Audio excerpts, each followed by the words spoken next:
أعوذ بالله من الشيطان الرجيم. بسم الله الرحمن الرحيم. وعباد الرحمن الذين يمشون على الأرض هونا وإذا خاطبهم الجاهلون قالوا سلاما والذين يبيتون لربهم سجدا وقياما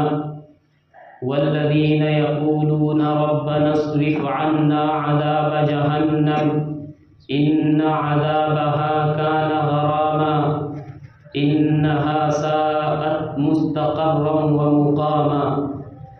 والذين إذا أنفقوا لم يسرفوا ولم يقتروا وكان بين ذلك قواما. صدق اللہ العظیم. معزز سامعین کرام،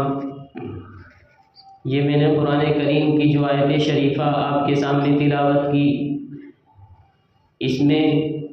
اللہ تبارک و تعالی کے جو خاص بندے ہیں جن کو عباد الرحمن کے لقب سے یاد کیا جاتا ہے، ان کے اوصاف بیان کیے جا رہے ہیں.